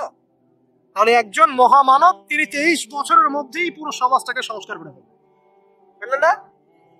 সেই রাসূল সাল্লাল্লাহু আলাইহি ওয়াসাল্লামের সুন্নাত কি মরে গেছে? সেই আল্লাহ কি মরে গেছেন? নাউজুবিল্লাহ। সেই আল্লাহ পাকের নাজিলকৃত কোরআন এবং হাদিস কি মরে গেছে? তাহলে সেই আল্লাহ যদি জীবিত থাকেন, সেই রাসূলের আদর্শ যদি জীবিত থাকে এবং সেই কোরআন যদি এখনো মুসলিমদের হাতে থাকে, তাহলে এখনকার বিশ্বের জাহিলিয়াত আমরা ফেস করতে পারবো না? পারবো না ইনশাআল্লাহ? পারবেন ইনশাআল্লাহ? কি করবেন তাহলে? মোটা দাগে কয়েকটা কথা বলে শেষ করে দিই। 1 নাম্বার, প্রিয় ভাই, জ্ঞান অর্জন করেন, প্রচুর পড়াশোনা করেন। জ্ঞান অর্জনের ক্ষেত্রে সাম্প্রদায়িক হবেন না, এতটুকু নিব না, এর থেকে নিব, ওর থেকে নিব না, এমন হবেন না। জ্ঞান যেখানে পাচ্ছেন নিতে থাকেন, আল্লাহ পাক আপনাকে নূর দিবেন ইনশাআল্লাহ। আল্লাহ যখন আপনাকে নূর বা আলো দিবে তার পক্ষ থেকে, আপনি এমন কিছু দেখবেন যা অন্যরা দেখতে পাচ্ছে না। আপনি খিজির হয়ে যাবেন ইনশাআল্লাহ আলাইহিস সালাম। যে মুসা আলাইহিস সালাম বুঝতে পারছেন না কেন নৌকা ফোটা করছে, কেন বাচ্চাকে হত্যা করছে, আর কেন দেয়াল নির্মাণ করছে, কিন্তু খিজির আলাইহিস সালাম বুঝতে পারছেন কেন এগুলো করতে হচ্ছে। 2 নাম্বার, প্রিয় ভাই, আপনার হায়াতটাকে মূল্যায়ন করেন। আজকেই তওবা করে ফিরে আসেন, 5 ওয়াক্ত নামাজি হয়ে যান, সময় অপচয় বন্ধ করেন, যৌবনকালটাকে কাজে লাগান, সিরিয়াস হন, জীবনটার ব্যাপারে সিরিয়াস হন। জীবনটা কিন্তু হেলায় খেলার বিষয় না। একবার চলে গেলে, একবার মউত হয়ে গেলে কান্নাকাটি কোটি কোটি বছর করলে আল্লাহ পাক আর দ্বিতীয়বার পৃথিবীতে ফিরাই দিবে না, দিবে? তো কি কারণে আমরা আমাদের সময়টাকে হেলায় নষ্ট করছি? সুযোগ আছে কোনো? কোনো সুযোগ নাই। যেই কাজের পরকালীন কোনো ফায়দা নাই সেই কাজে আমি নাই। সোজা কথা বুঝেন? যেই কাজে পরকালের কোনো ফায়দা নাই সেখানে আমি নাই, এরকম আকীদা লাগবে। ইলম অর্জন করবেন কেন? পরকালের ফায়দা আছে তাই। নামাজ কেন পড়বেন? পরকালে ফায়দা আছে তাই। প্রেমের সম্পর্ক করবো না কেন? পরকালে ফায়দা নাই তাই। এই মিউজিক শুনবো না কেন? আমি পরকালে কোনো ফায়দা নাই তাই। আমি হয়তো এসব টিকটকের পিছনে ঘুরবো না কেন? পরকালে কোনো ফায়দা নাই তাই। যে কাজ পরকালে ফায়দা দিবে আমি সেই কাজে আছি। পারা যাবে ইনশাল্লাহ। আল্লাহ তৌফিক দান করুন। যুবক ভাইদেরকে আমি অনুরোধ করবো যে আপনাদের যৌবনটা আগামী মুসলিম উম্মার ভবিষ্যৎ। এই যে বলে না যে জাতির কান্ডারি হবে অমুক তমুক, কেউ জাতির কান্ডারি হতে পারবে না। জাতির কান্ডারি যদি হতে চায় তাহলে মুসলিম যুবকরাই হতে পারবে ইনশাআল্লাহ। যারা সারাদিন হকি স্টিক নিয়ে ঘুরছে আর নির্মম ভাবে মানুষকে মারছে, এরা জীবনেও জাতিকে কিচ্ছু দিতে পারবে না। ফাসাদ সৃষ্টি করা ছাড়া কিচ্ছু করতে পারবে না। দেশকে, জাতিকে এবং উম্মাকে যদি এগিয়ে নিতে হয় শুধু মুসলিম যুবকরাই পারবে ইনশাআল্লাহ। এবং কারা পারবে? যারা অন্য ধর্মের মানুষ কিন্তু মনটা স্বচ্ছ সৎ, তারাও পারবে। যাদের মনে সততা আছে অন্য ধর্মের হলেও তারা পারবে ইনশাআল্লাহ। যার মনে সততা নাই সে পারবে না। করাপ্টেড, দুর্নীতিপূর্ণ মন নিয়ে কখনো দেশের খেদমত, জাতির খেদমত করা যায় না। বাংলাদেশের সবচেয়ে বড় সমস্যা দুর্নীতি। বাংলাদেশের 1 নম্বর সমস্যা দুর্নীতি। দুর্নীতি যদি না থাকতো আর সমস্ত কালো টাকা যদি সাদা করা যেত, বাংলাদেশের মানুষকে আজকে না খেয়ে মরতে হতো। সামনের দিনগুলো কঠিন হবে, ভয়াবহ হবে, এটা সবাই বুঝতে পারছে, হয়তো শুধু আপনারা পাচ্ছেন না। আল্লাহ পাক আপনাদেরকে বোঝার তৌফিক দান করুন, আমিন। সামনে যান, নিজের জীবনকে কাজে লাগান, যৌবনকে কাজে লাগান, একটা হালাল রিজিক সার্চ করেন। অল্প রিজিকে সন্তুষ্ট হয়ে যান, উচ্চাভিলাষী হবেন না। উচ্চাভিলাষী হওয়ার দরকার নাই, যতটুকু আসছে আলহামদুলিল্লাহ, এটুকুর মধ্যেই সন্তুষ্ট থাকেন, পারবেন ইনশাআল্লাহ। সামনে যাবেন, আদর্শ পরিবার করবেন, পরিবারের মধ্যে ইসলাম থাকবে। পরিবারের পিতা হবে ইব্রাহিম, পরিবার সন্তান হবে ইসমাইল, পরিবারের স্ত্রী হবে হাজরা অথবা সারা আলাইহিস সালাম। দিনদার ছেলে নাই, বিয়ে নাই, দিনদার মেয়ে নাই, বিয়ে নাই। ওই যেটা আপনি মনে করছেন রূপ সৌন্দর্য হাবি যাবে, কিচ্ছু থাকবে না ভাই, কিচ্ছু থাকবে না। 1 বছর 2 বছর পরে সব শেষ। দিনদার স্ত্রী পাবেন, চোখ বন্ধ করে বিয়ে করে ফেলবেন। আর দিনদার স্বামী পাবেন, বিয়ে করে ফেলবেন। আমার স্বামী কত বড় ব্যাংকের চাকরি করে, কত বড় ডিগ্রি, কত বড় সার্টিফিকেট, এটা পরের ইস্যু। আগের ইস্যু হচ্ছে আমার স্বামী নামাজ পড়ে কিনা, এই লোক আমার স্বামী হতে যাচ্ছে, এর দাঁড়িয়ে আছে কিনা, ইসলাম পালন করে কিনা, ইসলামের প্রতি ভালো ধারণা আছে কিনা, সে আমাকে পর্দায় রাখবে কিনা, এগুলো বড় জিনিস। পরিবার গড়বো ইসলামিক ভিত্তিতে, ইসলাম নাই, পরিবার নাই। এমনকি পরিবার গড়ার পরেও যদি দেখেন যে পরিবারের সদস্যদেরকে বোঝাতে বোঝাতে আপনি ক্লান্ত হয়ে যাচ্ছেন, পরিবারের সদস্যদেরকে দিন বোঝাতে আপনি ক্লান্ত, কিছুতেই দিন বুঝতে চায় না, আপনি আসহাবুল কাহাফ হয়ে যান। তাও ভাব বুঝেন নাই? আপনি নিজের চরকা তেল দেন, ওটা বাদ দেন, ওর কবরের হিসাব ওর উপর ছেড়ে দেন, আপনি ইব্রাহিম হয়ে যান, আপনি আসহাবুল কাহাফ হয়ে যান। তাও ভাব ইসলাম নিয়ে কোনো কম্প্রোমাইজ নাই। পরিবারের সদস্যরাও যদি আল্লাহর পথে চলার ক্ষেত্রে প্রতিবন্ধকতা সৃষ্টি করে, বাদ দিয়ে দেন, দরকার নেই। আল্লাহর জমিন প্রশস্ত, আল্লাহর জমিন প্রশস্ত, আল্লাহর রিজিক প্রশস্ত ইনশাআল্লাহ। আল্লাহ পাক উত্তম আরো কিছু দিবেন আপনাকে ইনশাআল্লাহ তাআলা। খেয়াল রাখবেন, পরিবারের মধ্যে ইসলাম থাকতে হবে। এখানে কিন্তু আপনাকে কেউ বাধা দিবে না, এর কর্তা আপনি নিজেই। আল্লাহ পাক তৌফিক এনায়েত করুন, আমিন। পাশাপাশি সৎ কাজের আদেশ করেন, অসৎ কাজে নিষেধ করেন। মুসলিম উম্মার মধ্যে ঐক্যের চেষ্টা করেন, বিভক্তি সৃষ্টি করবেন। সবার মধ্যে ভালো জিনিস আছে, নিয়ে নেন, খারাপগুলো ছেড়ে দেন। এমন কোন সংগঠন বা দল বা জামা নাই যার 100%ই পরিশুদ্ধ, এমনটা কোনো নাই, কোথাও নেই। সবার মধ্যেই কিছু না কিছু ভুল থাকবেই, কিছু না কিছু ফল্ট থাকবেই। ওই ফল্ট গুলোকে নিয়ে যদি আপনি পড়ে থাকেন আর কাদা ছড়াছড়ি করতে থাকেন, কাজ হবে না। এখন এই যুগটা সেই যুগ না। এটা কি সাহাবীদের যুগ যে চুল ছেঁড়া বিশ্লেষণ করতে হবে? এখন কি খেলাফা কায়েম আছে? সাহাবীদের যুগে খেলাফা কায়েম আছে, ইসলামিক অর্থনীতি কায়েম আছে, ইসলামিক রুলিংস চলছে। তখন সূক্ষ্ম বিষয় নিয়ে সাহাবীরা একে অপরের সাথে কনফ্লিক্টে যাচ্ছে, মত পার্থক্য হচ্ছে। আর এখন তো কিছুই নাই, এখন আপনি ওই ছোটখাটো বিষয় নিয়ে পড়ে আছেন, বড় বিষয়টি তো খোঁজ নাই এখন। আল্লাহ পাক আমাদেরকে বোঝার তৌফিক এনায়েত করুন, আমিন। সামনে এগিয়ে যাবেন এবং দ্বীনের জন্য কিছু করার চেষ্টা করবেন। আপনার জান, আপনার মাল, আপনার সময় শ্রম দিয়ে ইসলামের জন্য কিছু করে যাওয়ার চেষ্টা করেন। কিছু না পারেন, একটা এতিমখানা করেন, একটা মাদ্রাসা করেন, একটা মসজিদ করেন, ঠিক আছে, একটা সামাজিক সংগঠন করেন, একটা কি বলবো, আপনি যদি পলিটিক্সও করেন, কোনো সমস্যা নাই, কিন্তু এটাকে ভালোর দিকে নিয়ে আসে, ন্যায়ের দিকে নিয়ে আসে। দুর্নীতি অন্যায় বাদ দেন, অন্যের ক্ষতি করা বাদ দেন, অন্যের গীবত তোমাদের সংস্কৃতি বাদ দেন, ভালো কিছু করেন, সামাজিক কাজ করেন, মানবতার কাজ করেন। আপনি যদি লিখতে পারেন লিখেন, বলতে পারলে বলেন। আপনি কিছু করতে পারেন না, অ্যাটলিস্ট আপনি ইসলামপন্থীদেরকে সাপোর্ট দেন, আপনার সম্পদ দিয়ে, আপনার অর্থ দিয়ে সাপোর্ট করেন। কিচ্ছু করতে পারছেন না, কিছুই করার ক্ষমতা নাই, নিজেকে নিয়ে ব্যস্ত থাকেন, আগুন উস্কে দিয়েন না।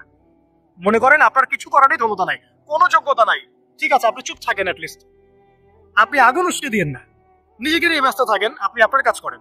আল্লাহ পাক আমাদের সবাইকে দিনের জন্য কিছু করার তৌফিক দান করে নেন। আর সবশেষ কথা হচ্ছে যে বর্তমান অর্থনীতি, সমাজনীতি, বিশ্ব ওয়ার্ল্ড পলিটিক্স, এগুলো খুব ভালো করে পড়াশোনা করবেন, করে কোরআন সুন্নাহর সাথে মেলাবেন, আখিরুজ জামানের হাদিস এবং আয়াতগুলোকে স্টাডি করেন, সমসাময়িক প্রেক্ষাপটের সাথে এই পরিস্থিতিগুলো মেলানোর চেষ্টা করেন, দেখবেন আপনার চোখ আল্লাহ খুলে দেবে ইনশাআল্লাহ। এবং ইনশাআল্লাহ আযজা ওয়া জাল আপনি এমন কিছু সলিউশন যাদের সামনে উপস্থাপন করতে পারবেন যেটা আর 10 জন পারছে না ইনশাআল্লাহ। তাহলে প্রথম যে পার্টটার কথা বললাম সেটা কি? শিরক। এখন একটু এই 1400 বছর পরে চলে এসে দেখেন এখনকার সমাজের দিকে তাকান, এখনকার মুসলিম রাষ্ট্রগুলোর দিকে তাকান, আর পুরো বিশ্বের দিকে তাকান। সবচেয়ে বড় সমস্যাটা কি বলেন? সবচেয়ে বড় সমস্যা কি শিরক নয়? আচ্ছা, মুসলিমরা কি এখন অনেকেই কবর পূজা করে না? মুসলিমদের মধ্যে অনেকেই দেখবেন যে মৃত মানুষের কাছে যাচ্ছে না, মৃত মানুষের কাছে সন্তান প্রার্থনা করে না, ওই যে ওখানে গিয়ে নজর মান্নত করছে না যে মৃত মানুষকে সন্তুষ্ট করলে আমার ভালো হবে, না হলে আমার কোনো ক্ষতি হয়ে যাবে, এটা মানুষ করছে না। মুসলিমদের মধ্যে বহু মানুষ আল্লাহর হালালকে হারাম করছে না, আল্লাহর হারামকে হালাল করে নিচ্ছে না, এটাও কিন্তু শিরক। আপনি কি জানেন যে আল্লাহর হালালকে হারাম করলে শিরক হয়? আল্লাহর হারামকে হালাল করলে শিরক হয়? সুদ হালাল না হারাম? না, সুদ তো ফরজ। সুদ হালাল না হারাম? সুদ তো এখনকার বিশ্বে ফরজ। সুদ ছাড়া এই বিশ্ব চলবে না। আপনি ঠিক বলছেন, কিন্তু সুদ ছাড়া এই বিশ্ব চলে না। যে কোনো কিছু করতে গেলে সুদ লাগবে। তো এখন যে সবাই এটাকে হালাল করে নিচ্ছে, এটা কি হচ্ছে? আল্লাহর হারামকে মানুষ হালাল করছে না। কয়টা ছেলে আছে স্মোক করে না বলেন? কয়টা ছেলে দেখাতে পারবেন যারা স্মোক করে না? এখানে কারা কারা স্মোক করেন না? মাশাআল্লাহ, আলহামদুলিল্লাহ, মাশাআল্লাহ। হাত নামান। আল্লাহ পাক আপনাদের রক্তে এবং মাংসে বরকত দান করুন, দোয়া করি। যদি আপনি কোন কমিউনিটির মধ্যে দেখাতে পারেন তারা শুধুমাত্র ইসলামিক কমিউনিটি, অন্য কোনো কমিউনিটি, এখানে বিষয়টা হচ্ছে যারা ইসলাম প্র্যাকটিস করে, কোরআন এবং সুন্নাহর বুঝ যাদের মধ্যে আছে, যাদের মধ্যে আল্লাহর ভয় আছে, এরা কখনো সুদ খাবে? পারবে না। ইনশাআল্লাহ আপনারা কি জিনা করতে পারবেন? আল্লাহ পাক আপনাদেরকে ঈমান আমলের উপর অটুট রাখুন, আমিন। যে কথাটা বলছি, কেউ যদি আল্লাহর হালালকে হারাম করে নেয় আর কেউ যদি আল্লাহর হারামকে হালাল করে ফেলে, এটাকে কিন্তু শিরক বলা হয়। এই বিশ্বে কি সমস্যা নাই? বুঝেন না এই সমস্যা আছে কি নাই? আছে। সামনে আগান। এই বিশ্বের শিক্ষা ক্ষেত্রগুলো দেখবেন, এই শিক্ষা ক্ষেত্রগুলোর মধ্যে নাস্তিকতার শিক্ষা বাড়ছে না কমছে? বাড়ছে। এই বিশ্বের অর্থনীতি দেখবেন, অর্থনীতির মধ্যে শিরক বাড়ছে না কমছে? এখানে আপনাকে সুদ নিতে হচ্ছে, এখানে আপনাকে আল্লাহর নাজিলকৃত ইকোনমি বাদ দিয়ে পশ্চিমাদের নাজিলকৃত ইকোনমি বহন করতে হচ্ছে। এটাও এক প্রকার কুফরি। আরো সমস্যা আছে। এই বিশ্বের ওয়ার্ল্ড অ্যাফেয়ার্স এর দিকে তাকাবেন, দেখবেন বিশ্বের কয়টা জায়গা আপনি আমাকে দেখাতে পারবেন যেখানে মুসলিমদের মধ্যেও আল্লাহ রাব্বুল আলামিনের নাজিলকৃত বিধান দিয়ে বিচার ফয়সালা হচ্ছে? কয়টা দেখাতে পারবেন? তো যেখানে আছে খুব স্বল্প পরিসরে। পুরো বিশ্বের অবস্থা আজকে এমন। পশ্চিমা সংস্কৃতির মধ্য দিয়ে এটা সারা বিশ্বে ছড়িয়ে দেওয়া হয়েছে। মানুষ এখন এটাকে available part of our life এটা মনে করছে, common part of our life. পর্দা হালাল না হারাম বলেন? পর্দা না করাটা হারাম না হালাল? আচ্ছা, এখন দেখেন মিডিয়া বলেন, প্রিন্ট মিডিয়া বলেন, ইলেকট্রনিক মিডিয়া বলেন, বিভিন্ন প্রযুক্তিগত উন্নয়নের মধ্য দিয়ে নগ্নতাকে প্রমোট করা হচ্ছে কি হচ্ছে না? বলেন, হচ্ছে কি হচ্ছে না? এখন কি কাপড় খোলার দিকে মানুষ বেশি আগ্রহী না পরার দিকে? দেখবেন ইসলামের বুঝ যাদের মধ্যে নাই, এরা কাপড় খুলতে চাচ্ছে এখন। আর আমি আপনাদেরকে বলি, আগের লেকচারগুলোতে বলেছি, এই পুরো মহাবিশ্বে আমাদের বাবা আর মা আদম এবং হাওয়া আলাইহিস সালাম তাদের গা থেকে পোশাকটা খুলে ফেলেছিল কে জানেন? কে? ইবলিস। যখনই তারা গাছের কাছে গেলেন তখন কি হলো? ফালাম্মা যাকাশ শাজারা বাদাত লাহুমা সাওয়াতিহিমা। যখনই তারা গাছের কাছে গেলেন তাদের কাপড় খুলে পড়ে গেল। তাহলে পুরো মহাবিশ্বে আমাদের পিতামাতাকে নগ্ন করে দিয়েছে কে? ইবলিস, শয়তান। তাহলে এখন পৃথিবীতে যারা মুসলিমদেরকে বা অমুসলিমদেরকে, পুরো মানবতাকে যারা নগ্ন করতে চাচ্ছে, এরা কার এজেন্ট? এরা কার এজেন্টটা বাস্তবায়ন করছে? এটা কি বুঝতে বাকি থাকে? আমি কথাগুলো বানিয়ে বলি নাই, সূরা আরাফ পড়েন, দেখবেন সব লেখা আছে। আসেন, এক কথায় বলতে চাচ্ছি, ওই সময়কার যে শিরকটা শুধুমাত্র মক্কায় সীমাবদ্ধ ছিল, এখনকার শিরকটা গ্লোবালাইজেশন হয়েছে, পুরো দেশে দেশে দেশে শিরক ছড়িয়ে পড়েছে। আসেন, ওই সময় আরেকটা বড় পাপ ছিল, যেটা এই যে এক ভাই বললো, সেটা হলো রিবা। রিবা রিবা মানে কি? সুদ। রিবা মানে সুদ, জানেন তো? আর সুদ তো ফরজ, নাকি ভাই? আচ্ছা, এমন কোন গ্রাম নাই বাংলাদেশে যেখানে সুদ নাই, আর বিশ্বের এমন কোন দেশ নাই যেখানে সুদ নাই। আর এই যুগের কথাই নবী সাল্লাল্লাহু আলাইহি ওয়াসাল্লাম হয়তোবা বলেছিলেন, আল্লাহু আ'লাম, আল্লাহ ভালো জানেন, যে এমন একটা যুগ আসবে যে যুগে ম্যাক্সিমামে সুদখোর হবে। যে ব্যক্তি সুদের ছিটাফোঁটা, মানে সুদের পাপ থেকে বেঁচে থাকতে চাইবে, ওর গায়েও গিয়ে সুদের ছিটাফোঁটা গিয়ে লাগবে। এটা সেই যুগ না? আপনি বুঝতে পারছেন না হয়তো, এটা সেই যুগ। আপনি মনে করছেন দাড়ি, টুপি, পাগড়ি, জুব্বা মাশাআল্লাহ সব লাগাই দিছি, হ্যাঁ, বাইরে একটা সাইনবোর্ড আছে, আমি মৌলবী, আল্লামা, আমি একজন দায়ী বক্তা, কিন্তু সুদের যে ওই ছিটাফোঁটা, এটা আপনার কাছে আমার কাছেও আছে। হয়তো আপনি বুঝতে পারছেন না। কখন বুঝবেন? যখন ইসলামিক অর্থনীতির বইগুলো পড়তে পারবেন। ফ্যান্সি কি জিনিস এখন বুঝবেন না। আর যেহেতু বুঝবেন না, অতএব আমি এগুলো বলেও লাভ নাই। যেহেতু আপনি বুঝবেন না, আমি যদি এখন এসব নিয়ে কথা বলি, আপনার কাছে মনে হবে এসব কি উল্টা পাল্টা কথা কইতাছে।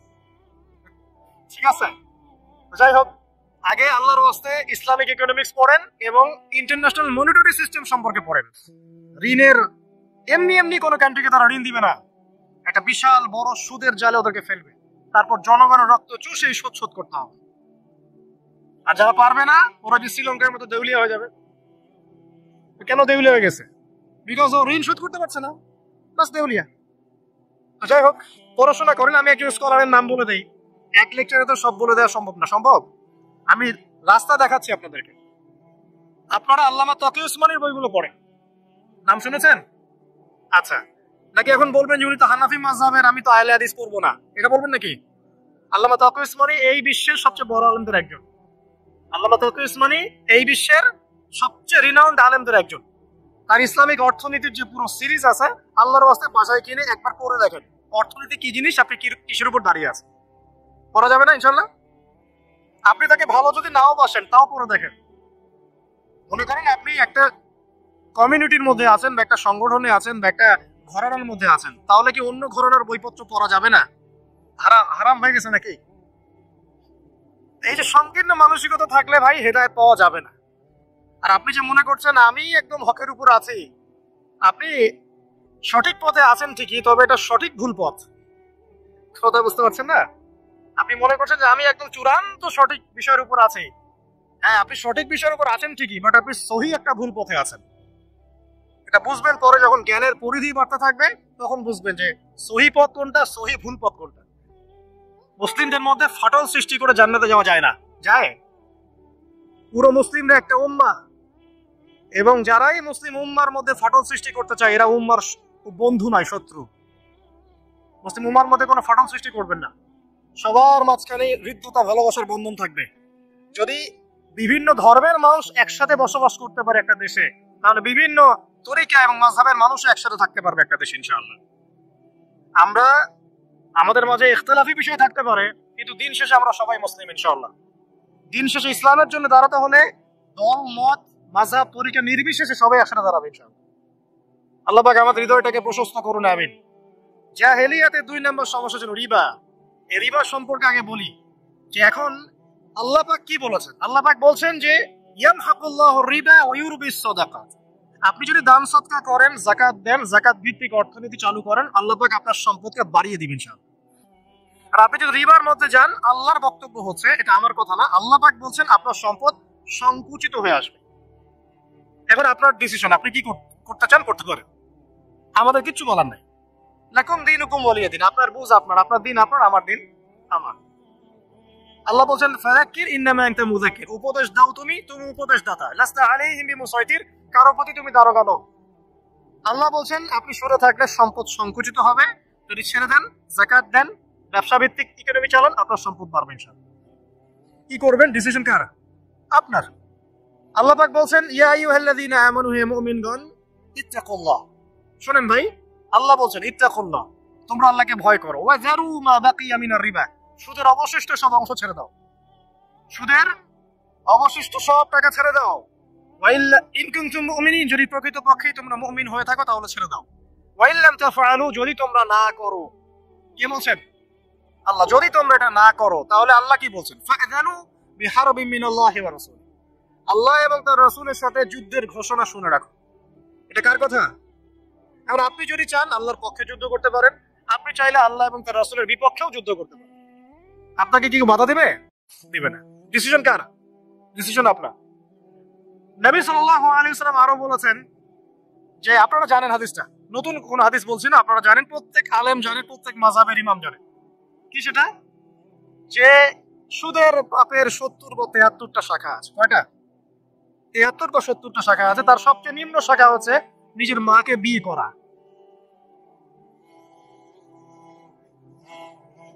দেখলেন আমাদের অন্তরে কি কথাটা আঘাত করলো? আপনি কি আপনার মায়ের সাথে, নাউজুবিল্লাহ, আপনি কি আপনার মাকে বিয়ে করতে পারবেন? এটা কি কোনো ব্যক্তির পক্ষে সম্ভব? কিন্তু নবী সাল্লাল্লাহু আলাইহি ওয়াসাল্লাম বলছেন 73 শাখার সবচেয়ে নিম্ন শাখা হচ্ছে সে ব্যক্তি যেন তার মাকে বিয়ে করলো। আর সর্বোচ্চ শাখা কি? ওই যে আল্লাহ এবং তার রাসূলের সাথে কি করা? যুদ্ধ করা। আরেকটা হাদিস আছে, নবী সাল্লাল্লাহু আলাইহি ওয়াসাল্লাম বলেছেন 4 শ্রেণীর মানুষ আছে, এদেরকে আমি সমানভাবে অভিশাপ দিলাম। কয় শ্রেণী? 4 শ্রেণী। জাস্ট শুনে রাখেন হাদিসগুলা। আমি জানি এই বিশ্বে আপনি এই হাদিসগুলোর উপর ইমপ্লিমেন্টেশনে যেতে পারবেন না, এটা আমি বুঝি, কিন্তু আকীদা ঠিক থাকতে কি কোনো সমস্যা আছে? একটা মানুষ পাপ করে জেনে করে যে হ্যাঁ আমি জানি এই কাজটা খারাপ, ঠিক আছে?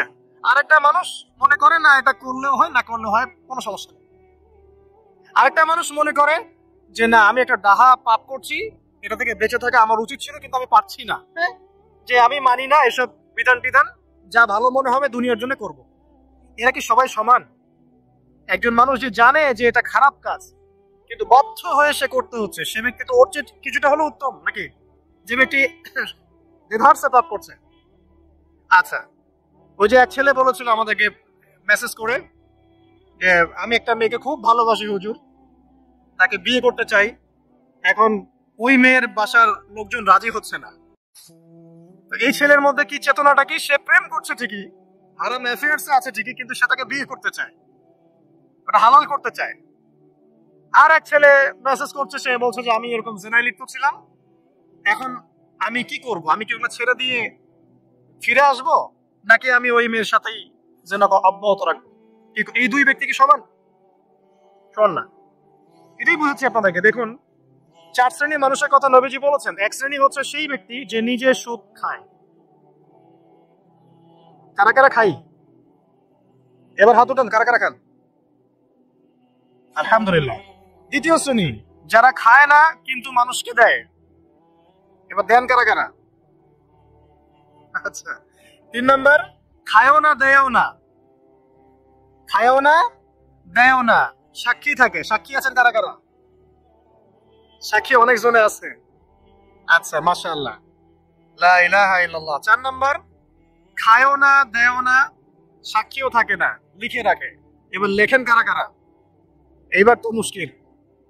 এখানে তো অনেক বিসিএস ক্যাডার আছেন মনে হয়, এবং অনেক এমন এমন সেকশনে জব করছেন যেখানে লিখতে হচ্ছে নাকি? এই 4 শ্রেণীর মানুষকে নবী সাল্লাল্লাহু আলাইহি ওয়াসাল্লাম কি করেছেন ভাই? আমি শোনাই আপনাকে খালি। আল্লাহ নবী বলেছেন যে আমি 4 শ্রেণীর মানুষকে সমানভাবে অভিশাপ দিয়ে গেলাম, এতটুকু বলেছেন। এবার আপনি যদি মনে করেন যে নবী সাল্লাল্লাহু আলাইহি ওয়াসাল্লামের অভিশাপ কাঁধে নিয়ে আমার আমলগুলো কবুল হচ্ছে, বা আমি কবরে অ্যানসার দিতে পারবো প্রশ্নোত্তর, আমি মিজান, এই মিজানের দাড়ি পাল্লা আমার নেকির পাল্লা ভারী হবে, বা আমি রাসূল সাল্লাল্লাহু আলাইহি ওয়াসাল্লামের সুপারিশ পাবো, হ্যাঁ, বা আমি রাসূলের সাথে জান্নাতে থাকতে পারবো, আমি বলবো এই চিন্তাটা হবে একটা অলিক প্রসূত কল্পনা, আর কিছু না। এখন তওবা করেন আমার সাথে, বলেন আজকে থেকে কোন রকমের সুদি কারবারে থাকবো না। তওবা করেন, বলেন আস্তাগফিরুল্লাহ আল্লাযী লা ইলাহা ইল্লা হুয়াল হাইয়ুল কাইয়্যুম ওয়া আতুবু ইলাইহি। তওবা করলেন তো? ভ্যান চালায় খাবেন, রিকশা চালায় খাবেন।